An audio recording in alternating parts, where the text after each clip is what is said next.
मशवरा यहाँ तक पहुँचा कि कोई एक तैयार हो जाए और मुस्तफ़ा को जहाँ तन्हा पाए उनका काम तमाम कर दे। लेकिन कौन है जो मुस्तफ़ा के सामने जाए, उस नबी के सामने जाए जब पहाड़ पे खड़े होकर अपनी शहादत की उंगली उठाता है तो आसमान पर चमकने वाले चांद के सीने को फाड़ देता है। उस नबी के सामने कौन जाता उस नबी की गर्दन को कलम करने के लिए, नबी को शहीद करने के लिए। मक्का में कोई ऐसा दिलावर या कोई ऐसा बच्चा या कोई ऐसा जवान नजर नहीं आ रहा था जो मुस्तफा जाने रहमत सल्लल्लाहु ताला अलैहि वसल्लम के सामने खड़ा होता और मुस्तफा को मारने की जुर्रत करता। कौन जाता उस नबी के पास मुस्तफा से टक्कर लेने के लिए? तो लोगों को मालूम था बड़े बड़े बहादुरों को धूल चटाने वाले मुस्तफा, उनके सामने कौन जाएगा। लेकिन मक्का में एक दिलेर था, एक बहादुर था जिसकी माँ ने ना जाने कैसा दूध पिलाया था उस बच्चे को। शेर दिल था, डर नाम की चीज ही उसकी आंख में उसके जिगर में नहीं।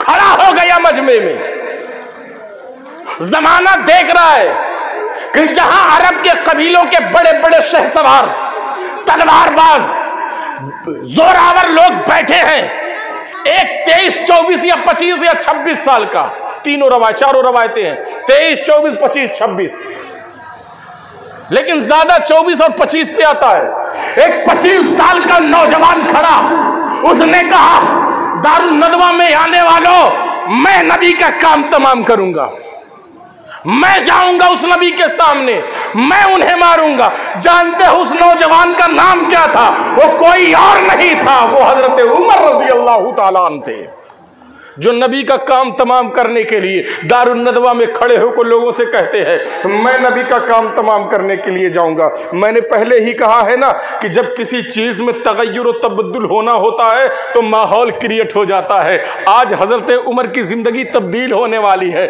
इसीलिए दारुल नदवा की मीटिंग भी हुई है, मुस्तफ़ा को मारने का मशवरा भी दिया गया है और आज कुदरत ने हजरत उमर को खड़ा भी कर दिया। रब चाहता तो अबू जहल को भी भेज सकता था, रब चाहता तो अबू लहब को भी भेज सकता था, रब चाहता तो दूसरे काफिर के दिल में भी डाल सकता था, तू खड़ा हो जा, तू खड़ा हो जा। लेकिन उमर के दिल में बात क्यों आई? उमर के दिल में बात इसलिए आई कि जुमेरात के दिन या सोमवार के दिन मुस्तफ़ा जाने रहमत ने उमर के लिए दुआ कर दी थी, इसलिए हजरत उमर के दिल में बात आई। उमर खड़े हो गए।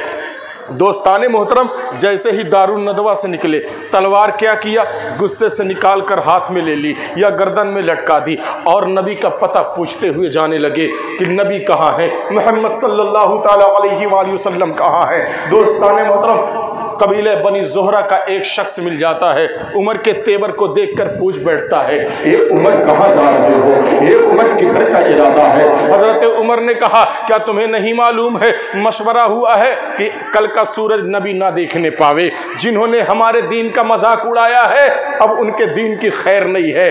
दीन के सबसे बड़े मुबल्लिग और दीन के प्रचारक और दीन की अशाअत करने वाले या दीन की बुनियाद डालने वाले आज नबी का ही खात्मा करने के लिए मैं जा रहा हूँ। अल्लाहु अकबर कबीरा। वो कहते हैं, ए उमर, अगर तुमने नबी को मार दिया तो हाशमियों से और जोहरा कबीले के लोगों से अपने आप को कैसे तुम बचाओगे? अल्लाहु अकबर कबीरा। उमर ने कहा, लगता है तुम मुसलमान हो गए हो। कहा, ए उमर, मैं इस्लाम लाया या नहीं लाया इससे तुम्हें मतलब नहीं होना चाहिए, लेकिन ए उमर, मैं तुम्हें बताऊं ना, एक ऐसे जगह का पता दूं को वहाँ के रहने वाले भी उस नबी के गुलाम बन चुके हैं, उस नबी का कलमा पढ़ चुके हैं। मैं तो रिश्ते में, हसब में, नसब में, कुर्बत में तुमसे बहुत दूर का हूँ, लेकिन जिसका पता मैं देने जा रहा हूँ, ए उमर, वो तुमसे हसब में भी, नसब में भी, रिश्ते में भी, कुर्बत में तुम्हारे बड़े नजदीक है, वो भी नबी के गुलाम बन चुके हैं। हजरत उमर का तेवर बदला और तेवर बदल कर उमर ने कहा, ये तो बता दो आखिर वो कौन है जिसने नबी का कलमा पढ़ लिया है और मेरा रिश्तेदार है, मेरा करीबी है, हस्बो नसब में मेरा रिश्ता उससे जुड़ता है। हजरत नुआइम ने कहा था ए उमर, वो कोई और नहीं है, तुम्हारी बहन फातिमा है और तुम्हारे बहनोई है जिन्होंने नबी का कलमा पढ़ लिया है, मुसलमान हो चुके हैं। अल्लाहू अकबर कबीरा। और ए उमर, अगर किसी की गर्दन काटनी है तो नबी से पहले अपने बहन की जाके गर्दन काट, अपने नबी से पहले अपने बहनोई की गर्दन काट जाकर, क्योंकि जमाने को तू रोकता था, अब इस्लाम तेरे घर में ही घुस चुका है। इस्लाम के शहदाई और मुसलमान तेरे घर के ही लोग बन चुके हैं। अल्लाहू अकबर कबीरा। आज एक बिफरे हुए शेर को, बल्कि यूं कह दो कि हाँ मुसलमानों, आग सुलग रही थी, उसमें और बारूद डाल दिया गया। हजरत उमर है, अब नबी का पता छोड़कर अपने बहनोई के घर की तरफ कदम उठा रहे हैं। रास्ता देखो ना किस तरीके से उनके ईमान लाने का हमवार होता चला जाता है।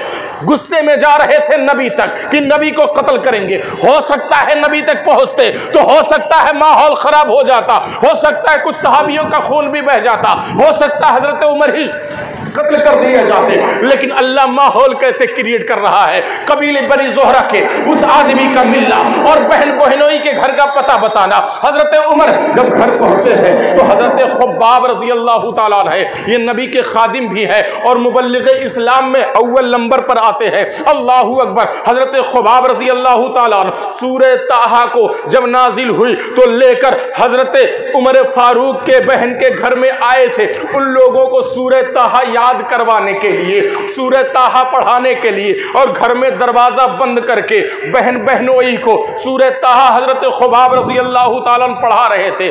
हल्की हल्की आवाज में हजरत उमर के बहन बहनोई सूरह ताहा तिलावत कर रहे थे। इतने में हजरत उमर दरवाजे पर पहुंच गए और दरवाजे पर जब पहुंचे तो इनको भी फुसफुसाहट की कुछ पढ़ने की आवाज सुनाई दी। हजरत उमर ने दरवाजे पर दस्तक दी। बहनोई ने पूछा कौन है। बाहर से उमर ने आवाज दी मैं उमर हूँ। बहनोई ने आकर दरवाजा खोला। बहनोई ने दरवाजा जैसे ही खोला हजरत उमर की आंखों से शोले निकल रहे थे। उमर ने पूछा मेरे बहनोई ये तो बता, क्या तू हमारा मजहब छोड़ चुका है और इस्लाम कबूल कर चुका है? बहनोई ने जवाब दिया, बहन ने भी आगे बढ़कर जवाब दिया, हाँ हम झूठे मजहब को छोड़ चुके हैं, हम ऐसे मजहब में दाखिल हो चुके हैं जिसका जवाब नहीं, जिसके लाने वाले का जवाब नहीं, जिसके देने वाले का जवाब नहीं और जिस मजहब के कानून का जवाब नहीं, ऐसे मजहब को हमने इख्तियार कर लिया है। अल्लाहू अकबर कबीरा। हजरत उमर ने जब इतना सुना है तो गुस्से में थे ही मुसलमानों अपनी कमान का दस्ता पकड़ते हैं और पूरी ताकत से अपने बहन और बहनोई के सर पर मारते। पहले बहनोई को मारते हैं, बहन बचाने के लिए आती है, बहन के सर पे भी मारते हैं, दोनों का सर फट जाता है। बहन भी जमीन पर है, बहनोई भी जमीन पर है। और हजरत खुब्बाब जो पढ़ा रहे थे डर की वजह से घर के एक कोने में जाकर छुप गए हैं कि उमर देखेंगे तो पता नहीं मेरा क्या हश्र करेंगे। यहाँ हजरत उमर अपने बहनोई को मार रहे हैं, अपनी बहन को मार रहे हैं। दोस्ताने मोहतरम, बहन बहनोई खून में लथपथ हो चुके हैं। अब बहन का बहता हुआ खून देखकर हजरत उमर का मिजाज नरम पड़ने लगा। बहन ने हजरत उमर से बबागे दोहल कहा, ए उमर सुन ले, तेरे अंदर भी खत्ताब का खून दौड़ रहा है, मेरे अंदर भी खत्ताब का खून दौड़ रहा है। जिस माँ का दूध पीकर तू बड़ा हुआ है, जिस माँ का दूध, उसी माँ का दूध पीकर मैं भी बड़ी हुई हूँ। जिस माहौल में तूने परवरिश पाई है उसी माहौल में मैंने परवरिश पाई है। अगर खत्ताब का बेटा शेर हो सकता है तो खत्ताब की बेटी शेर नहीं हो सकती है।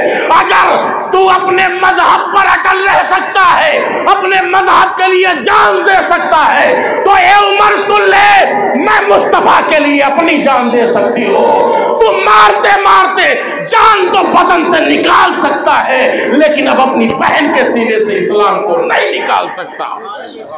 अपने बहन के सीने से इस्लाम को नहीं निकाल सकता।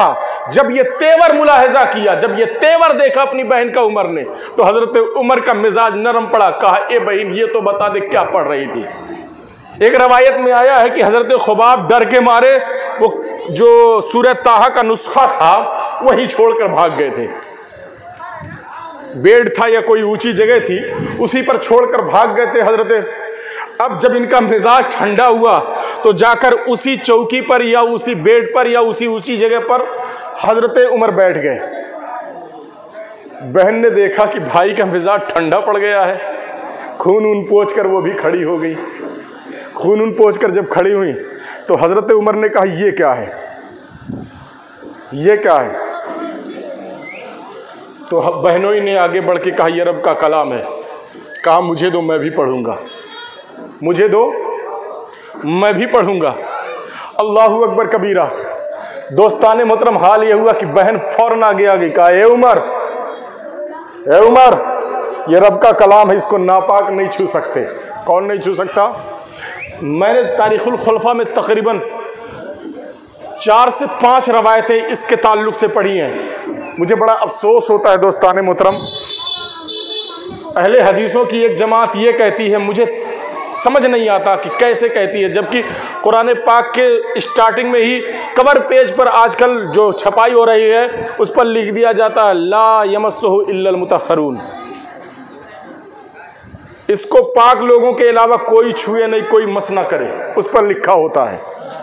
जब मुतहहरून कह दिया गया, जमा का सेगा लाया गया है, जब मुतहहरून कह दिया गया तो बाज़ अहले हदीस कहते हैं कि मुतहहरून से मतलब यानी पाकी होनी चाहिए, वजू हो या ना हो, वजू हो या ना हो, बस पाक होना चाहिए, नापाक नहीं होना चाहिए। लेकिन उनको इतनी बात समझ में नहीं आती कि मुकम्मल पाकी हमारी सिर्फ नहाने से नहीं होती, जनाबत दूर करने से मुकम्मल पाकी हमें मैसर नहीं आती। अगर मुकम्मल पाकी जनाबत दूर करने से, नापाकी का गुस्ल करने से मुकम्मल पाकी आ जाती तो कसम खुदा की नमाज के लिए वजू की जरूरत ही नहीं रहती। कसम खुदा की नमाज के लिए वजू की जरूरत ही नहीं रहती। बगैर वजू के हमारी पाकी मुकम्मल नहीं होती है। इसीलिए वजू में जो फराइज हैं, वजू में जो फराइज हैं नहाने में वो तो धुल जाते हैं, लेकिन वजू के जो सुनन हैं वो गुस्ल में नहीं धुलते। इसीलिए उनको गुस्ल में फर्ज करार दिया गया कि कुल्ली करो, नाक में पानी डालो 3-3 मरतबा, या कम से कम 1 मरतबा, इस तरह कि नाक की हड्डी तक पहुंच जाए और गले तक, यानी जहां हलक शुरू होता है वहां तक पानी पहुंच जाए, तभी तुम पाक होगे। पता क्या चला मुसलमानों, वजू और गुस्ल दोनों तरीकों को मिलाकर तब मुकम्मल हमें पाकी हासिल होती है। इसीलिए कहा गया है कि बगैर मुकम्मल पाकी के ना तुम नमाज पढ़ सकते हो, ना तुम कुरान छू सकते हो। हाँ, कुरान बगैर देखे तिलावत कर सकते हो, उसमें एक पाकी यानी गुस्ल मौजूद हो तो कर सकते हो। जब उमर ने कहा लाओ मुझे पढ़ने के लिए दो, तवज्जो, पढ़ने के लिए दो, तो बहन ने कहा ए उमर, इसे नापाक नहीं छू सकता है, इसे नापाक नहीं छू सकता है। बाज रवायतों में आया है कि बहन ने हजरत उमर को वजू करवाया, और बाज रवायतों में आया है बहन ने हजरत उमर को गुस्ल करवाया, और गुस्ल करवाने के बाद तब सूरह ताहा पढ़ने के लिए दी है। दोस्ताने मोहतरम, बहीकी की रवायत, तबरानी की रवायत और दोस्त साद इब्न तबकात इब्न साद की रवायत में यह मौजूद है कि हजरत उमर से सवाल किया गया कि ये उमर, तुमने ईमान कैसे कबूल किया, इस्लाम कैसे कबूल किया? तो पूरी यही बातें हजरत उमर बताते हुए कहते हैं कि मैं अपने बहन के घर पहुंचा, और जब मेरे हाथ में सूरह ताहा के वो कागजात आए, जब वो नुस्खा आया, तो सबसे पहले उस पर ऊपर बिस्मिल्लाहिर्रहमानिर्रहीम लिखा हुआ था। जरा मुसलमानों मुलाहजा तो करो, हजरत उमर अपना तेवर पेश कर रहे हैं, सबसे ऊपर बिस्मिल्लाह लिखा हुआ था। कहते हैं जैसे ही मैंने बिस्मिल्लाह पढ़ा, मेरा पूरा बदन कांप उठा, मेरे पूरे बदन में लर्जा तारी हो गया। फिर क्या हुआ, हजरत उमर खुद बयान करते हैं, मैं आगे पढ़ता रहा, आगे बढ़ता रहा, आगे बढ़ता रहा, और मुझे लुत्फ आता रहा। पढ़ते पढ़ते मैं आगे पहुंचा,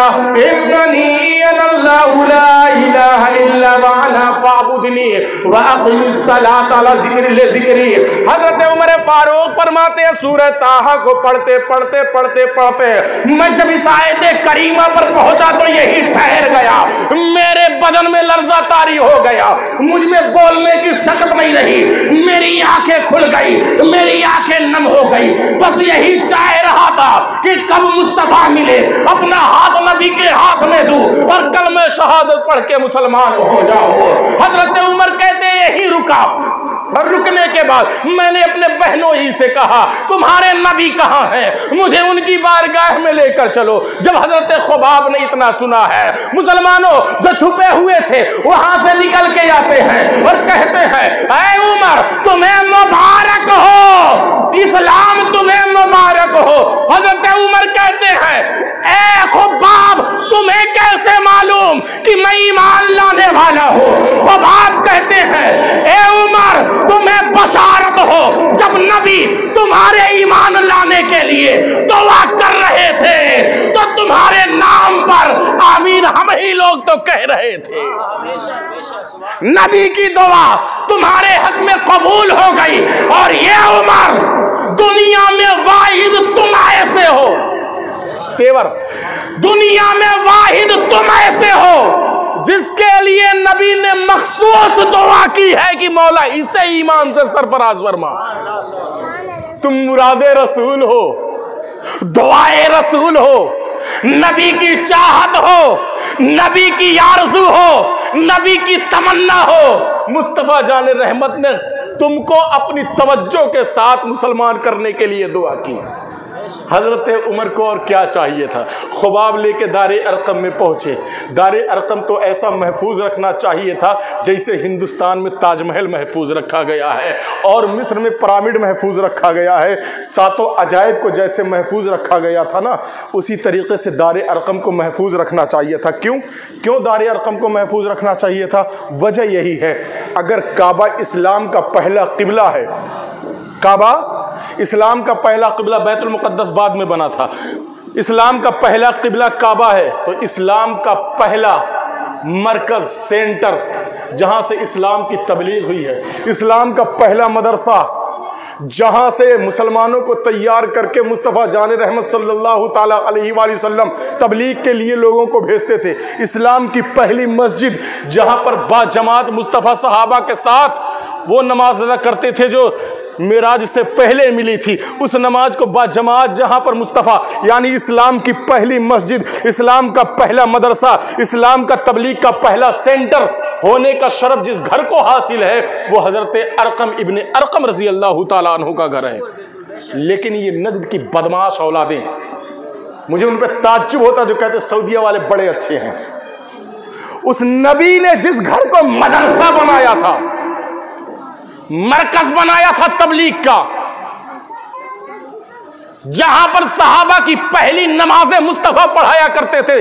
हाँ मुसलमानों, नबूवत का ताज यानी ऐलान नबूवत का ताज पहनने के बाद जिस घर में मुस्तफा जान रहमत ने बाद जमात नमाज कायम की, इस नस्ल की बदमाश औलादों ने, हरामखोरों ने उस घर को तोड़ दिया, मिसमार किया। पता ढूंढो तो भी नहीं मिलेगा हजरत अरकम के घर का पता। ताजमहल से कीमती था वो घर, दुनिया के सातों अजायब से कीमती था वो घर, लेकिन उन्होंने तोड़ के हमारी एक बहुत बड़ी मीरास को इन सऊदी के बदमाशों ने खत्म कर दिया है। बहुत बड़ी मीरास को खत्म कर दिया। आपको शायद अंदाजा नहीं है इस बात का, यह वही घर है जिस घर में इस्लाम का बुलंद आवाज से पहला नारा लगा था। तारीख उठाओ ना, इस्लाम का पहला नारा उसी घर से लगा था। और मैं बताऊं, इस्लाम का पहला जुलूस, जिस जुलूस ने काफिरों की तमाम तर ताकत को पास कर दिया, तोड़ दिया, काबे में नमाज पढ़ना जिस घर से निकलकर शुरू हुआ वो कोई और घर नहीं था, अरकम रज़ी अल्लाह ताला अन्हु का घर था। वो कोहे सफा के बगल में था जहां सही की जाती है, कोहे सफा के बगल में। उसे तो दुल्हन की तरह सजा के रखना चाहिए था, लेकिन ये हराम खोर जाओ तो शाह सलमान का घर सजा होगा कि उसमें नजर नहीं काम करेगी। मक्का टावर जाके देखो, अबे मक्का टावर बनाना था तो दारे अरकम को बना दिया होता। शाह सलमान को अगर कहीं रहना था, सजाना था तो दारे अरकम को सजाया होता। अमानत अगर बचानी थी तो अपने कुंडे बाप मोहम्मद बिन अब्दुल वहाब मस्दी की अमानत नहीं बल्कि बचानी थी तो नबी की अमानत को बचाया होता। लेकिन आज का मुसलमान पागल हो गया है, पागल, खोपड़ी में भेजा नहीं भूसा भरा हुआ है, जिन्होंने नबी की अमानतों को मिटा दिया, नबी की निशानियों को खत्म कर दिया, जहां से इस्लाम का पहला मजमा उठा और काबे में कब्जा किया, जहां से इस्लाम का पहला नारा बुलंद हुआ, जहां पर उमर जैसा दिलावर और अल्लाह का शेर जहां जाकर इस्लाम कबूल करता है, जहां पर हजरत अमीर हमजा ने इस्लाम की बागडोर संभालते हुए सबसे पहले सिपह सालारी की कुर्सी पर फायज होते हुए और काबे की तरफ एक फौज की शक्ल में एक सफ को लेकर आगे बढ़ते हैं, जहां पर मुस्तफा ने सबके साथ तमाम सहाबा की इमामत की, उस घर को इस नजदियों ने बर्बाद कर दिया और यहाँ के लोग उनका हाथ चूमते लगे, सलाम अलैकुम वालेकुम अस्सलाम। भाड़ में जाओ तुम और तुम्हारे वो उस्ताद और वो नजदी जहन्नमी है, जहन्नमी है। अरे नबी को गाली देना नहीं बल्कि नबी की निशानियों को मिटाने वाला भी ऐसा मिटेगा, ऐसा मिटेगा जिस तरह आग के सामने बर्फ गल जाया करता है और रागा पिघल जाया करता है। लिख लो अहमद निजामी की बात, सऊदिया और सऊदिया की हिमायत करने वालों, अल्लाह तबारक व तआला तुम्हें इसी तरह बर्बाद करेगा जिस तरीके से आग के सामने बर्फ और रागा बर्बाद हो जाया करता है। क्यों ने उन्होंने किसी और को नहीं, बस उन्होंने किसी और को नहीं, नबी के मुकद्दस नक्शे कदम को खत्म कर दिया उन्होंने। क्या समझते हो यार आप? बहर कैफ हजरत खुबाब के साथ हजरत उमर चले, उसी दारे अरकम में पहुंचे, दारे अरकम में पहुंचे। दारे अरकम वही कोहे सफा के बगल में था, जज़ाकल्लाह, कोहे सफा के बगल में था। हजरत हमजा मौजूद थे। अल मुख्तसर, क्योंकि बात बहुत लंबी कर दी मैंने।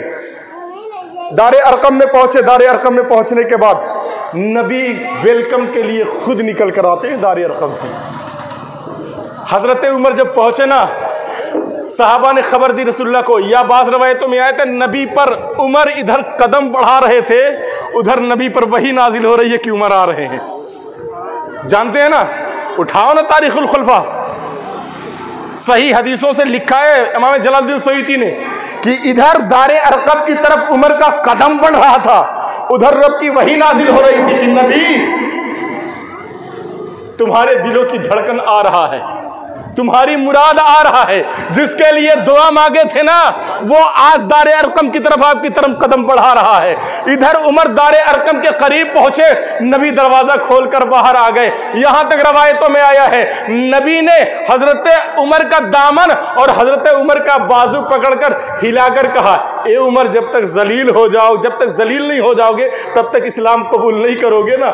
उमर ने फौरन ही नबी का हाथ पकड़ा और कहा, या रसूलल्लाह कलमा पढ़ा के मुझे अपने दामन में इस्लाम में दाखिल कर लीजिए। वहीं नबी ने कलमा पढ़ाया है।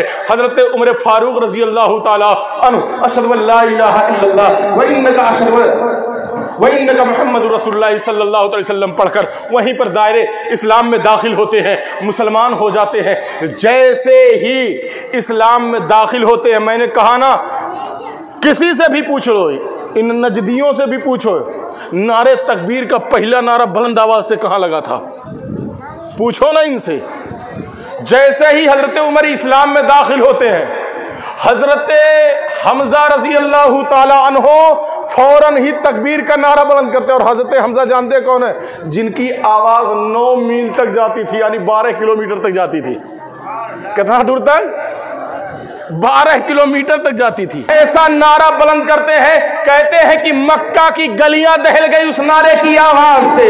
हजरत उमर जैसे ही ईमान लाते हैं, ईमान लाने के बाद नबी का हाथ तो पहले से ही पकड़ा हुआ था, नबी से सवाल करते हैं, या रसूलल्लाह आप हक पर हैं। मेरे मुस्तफा ने फरमाया, हाँ मैं सच्चा हूँ, हक पर है, हक पर हूँ। या रसूलल्लाह क्या हमारा इस्लाम सच्चा है? नबी ने कहा हमारा मजहब, हमारा इस्लाम सच्चा है। तो उमर कहते, या रसूलल्लाह फिर छुप कर इबादत करने की क्या जरूरत है? या रसूल अल्लाह फिर छुपकर इबादत करने की क्या जरूरत है? ये मक्के के गुंडे इतना बड़ा अपना खुदा बना के खुल के इबादत करें और हम सच्चे खुदा के मानने वाले छुप के इबादत करें? ये नहीं हो सकता। या रसूल अल्लाह जैसे ये मक्के के गुंडे, मक्के के काफिर खुलकर इबादत करते हैं, हम भी करेंगे। नबी ने पहले मना किया, लेकिन उमर ने कहा या रसूलल्लाह, जब हमारा इस्लाम सच्चा, हमारा ईमान सच्चा, आप सच्चे, हमारा खुदा सच्चा, तो हमें छुपकर इबादत करने की ज़रूरत नहीं है। मुसलमानों, वही दारे अरकम में 2 सब बनी है। लोग पूछते हैं ना, ये जो जुलूस निकालते हो कहाँ से निकालते हो? मैंने कहा इस्लाम की इब्तिदा ही जुलूस से हुई है। इस शान के साथ ज़माने के सामने, काफिरों के सामने अपनी शौकत दिखाने की इब्तिदा ही जुलूस से हुई है, दूसरी और चीज़ से नहीं हुई है। नारा कहाँ से लगाते हो? दारे अरकम को उठा के पढ़ लेना, उमर के वाक़े को उठा के पढ़ लेना, ये दोनों चीज़ मिल जाएगी। नारा भी तुम्हें मिल जाएगा और जुलूस का शक्ल जुलूस भी तुम्हें मिल जाएगा। मुसलमानों, जब हमारे वहाँ जुलूस निकलता है तो कोई सरबराही करता है। अब जुलूस की 2 सब बनी है, एक सब की सरबराही हजरत उमर कर रहे हैं और एक सब की सरबराही हजरत हमजा कर रहे हैं, और दूल्हे की शक्ल में बीच में मेरे मुस्तफ़ा जा रहे हैं, मेरे मुस्तफ़ा जा रहे हैं, चलते जा रहे हैं मुसलमानों। और ये कहाँ पहुंचा? काबे में पहुंच गए। ये जुलूस काबे में पहुंचा। हम भी जुलूस निकालते हैं तो मस्जिद से शुरू करते हैं, मुबारक खां शही ले जाके ख़त्म करते हैं, या वहाँ से निकालते हैं गौसिया मस्जिद पे लाके ख़त्म कर देते हैं। बहर के ये जानते हो, ये नबी की सुन्नत है, सहाबा की सुन्नत है, हज़रत उमर की सुन्नत है, हज़रत हमज़ा की सुन्नत है ये जुलूस निकालना। इसको निकालना कोई बंद ना करे, क्योंकि ये शरीयत से साबित शुदा चीज़ है। जो लोग कहते हैं, समझ लेना 1 नंबर के जाहिल है। जो लोग कहते हैं जुलूस नहीं है, कसम खुदा की हज़रत उमर का वाकया उनको खोल के दिखा देना और उनसे कहना देखो जुलूस का सबूत यहां से मौजूद है, और तकबीर यानी नारे तकबीरों यानी तकबीर बुलंद करने का सबूत यहां से मौजूद है। दोनों चीज आपको मिल जाएगी। बहर कर काबे में पहुंचे, वहां पर मुसलमानों काबे का तवाफ किया गया और हजरत उमर ने अपना इस्लाम इस तरीके से जाहिर किया। रवायतों में आता है इतना काफिरों से लड़े, क्योंकि जब गए ना सब लोग तो काफिरों ने इनको इबादत करने से मना किया, लेकिन हजरत उमर सबसे बड़े जिद्दी का नाम है। हजरत उमर अरब के बहुत बड़े दिलावर का नाम है। हजरत उमर एक शेर का नाम है। हजरत उमर ऐसी शख्सियत का नाम है जिसके दिल में किसी का खौफ नहीं बसता था, हर किसी से टकरा जाया करता था। रावी का बयान है, हजरत उमर ने काफिरों से इतना झगड़ा किया, इतना झगड़ा किया, इतना झगड़ा किया कि हार मान के काफिरों ने कहा, ए उमर, तुम भी अपने साथियों के साथ अब काबे के किनारे इबादत कर सकते हो, काबे के किनारे तुम भी इबादत कर सकते हो। हजरत उमर फारूक रजी अल्लाह ताला अन्हु, अल फारूक जो ये लक़ब है आपका ना, जब वही हजरत उमर क़यादत करते हुए सफ की यानी उस जुलूस की क़यादत करने हुए काबे में पहुंचे थे ना, तो जिब्रील अमीन ने मुस्तफ़ा के सामने आकर कहा, या रसूलल्लाह सल्लल्लाहु अलैहि वसल्लम, अल्लाह तबारक व तआला ने हजरत उमर को अल फारूक का खिताब दिया है, क्योंकि आज उमर की वजह से कुफ्र और हक में इम्तियाज बर्पा हो गया है। इम्तियाज बर्पा हो गया है, क्योंकि आज मुसलमानों ने भी जाहिर कर दिया मैं मुसलमान हूं, और काफिर तो जाहिर थे ही कि मैं काफिर हूं। वरना मुसलमान पहले छुप कर रहते थे, लेकिन हजरत उमर ने जब जुलूस निकाला, उसी दिन से जितने मुसलमान थे सब जाहिर हो गए, फला फला फला फला फला फला सब मुसलमान है। इम्तियाज कायम कर दिया।